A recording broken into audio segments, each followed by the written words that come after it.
গোবিন্দ হে গোপাল হে দীন দয়াল, তুমি ছাড়া এই জগতে কি আছে কার দাম। হে গোবিন্দ হে গোপাল হে দীন দয়াল, তুমি ছাড়া এই জগতে কি আছে কার দাম।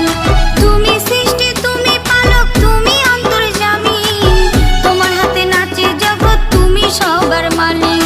তুমি সৃষ্টি তুমি পালক তুমি অন্তর্যামী, তোমার হাতে নাচে জগৎ তুমি সবার মালিক।